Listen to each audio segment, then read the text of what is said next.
We all have those games we always wanted to play as a kid but couldn't for one reason or another. For me, Mario Pinball Land was one of those games. Something about the combination of collectathon and pinball gameplay sounded really fun, plus I love plenty of other Mario spin-offs, Mario vs. Donkey Kong for one, the Game Boy titles at least. Surely Mario could make for a fun theme for a pinball title.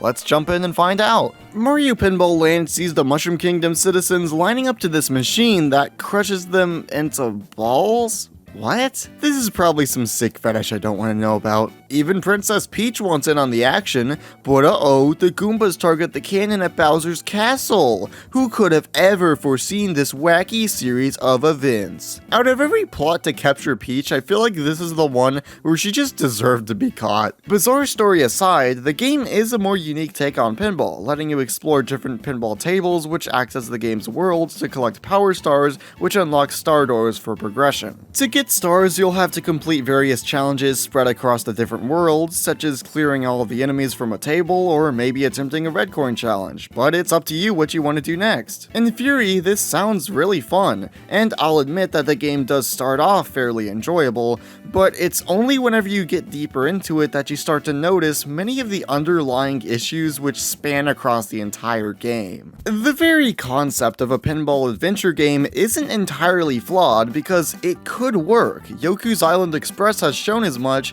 flipping pinball on its head and turning it into a Metroidvania that works surprisingly well. Mario Pinball Land attempts to do something similar, but fails in multiple areas, first and foremost because of the stars. As I said, collecting the stars actually is really fun for the game's opening half hour, but after that you run into so many obnoxious challenges that just really bog down the experience. Defeat all of the Pokies, keep the snakes away from this hole, raising the pyramid from the sand. That one was especially annoying to do. And don't even get me started on Mario himself. Sometimes it's a chore just to get him through a door because of the specific angles you have to bump him at. I understand that at its core, pinball always has that element of random chance, but that does not help how frustrating it can be simply to explore. Of course, you're not required to collect every star in the game, however, you do have to beat every boss. And oh boy, the bosses. The Pharaoh Koopa, while being a little bit annoying, didn't give me too much trouble. However, whenever you get to the ice world, you have a really fun time waiting for you. The Puffer Cheep Cheep boss. I really thought this thing was gonna push me past the point of insanity. The idea is simple. Hit these two windows at the top left and right to make the bombs roll out, then bump them into the boss and it'll puff up, giving you a brief window to attack. And I do mean brief, it's only barely enough time to land a single attack. I spent at least half an hour or more trying to beat this stupid thing on my first playthrough, only to somehow clear it in 5 on my second.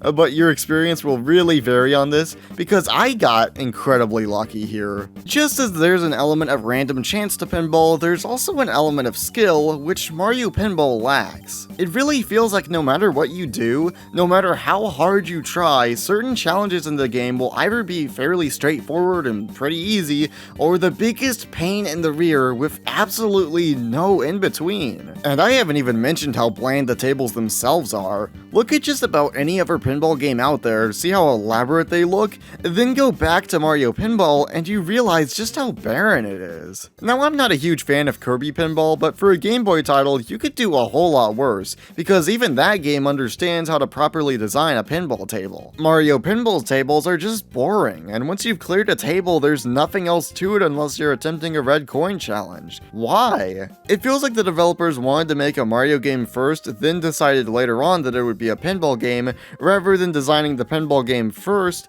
then adding the Mario elements onto it. The game has very little replay value because of that, unless you're a masochist and want to 100% it. Good luck, because this game is so unforgiving. There's so many little annoyances, like how even once you've unlocked a star door, you have to bump into it to open it every single time you enter its table, but if you take too long, then the door will close. Or how about how bosses' health will reset if you fall out of their table? Or maybe how there's so much precision involved in every single challenge. It all builds up to make Mario Pinball Land easily the most frustrating Mario game, and one of the most frustrating games I've played in general. I got all the way to Bowser, but by then I just couldn't handle it anymore, because to start with, the game gets repetitive and tedious quickly, but with the frustration that comes with simple tasks like trying to unlock Bowser's castle door, my blood pressure must have risen to unhealthy levels multiple times. The cheap boss will forever haunt me thanks to that. I was so hoping to come out of this with a positive outlook on a game I had been wanting to play for years, but Mario Pinball Land is so flawed from its core to a point where I just can't say it's good as a Mario game,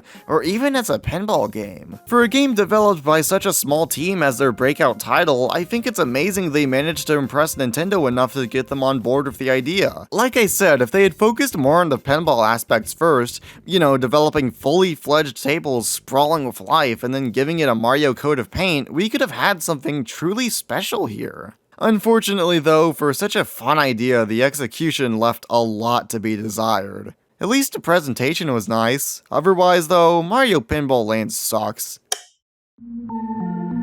Hey, I have a Discord server which I'll link in the description if you're interested, but if you're not, then thanks for watching. See ya!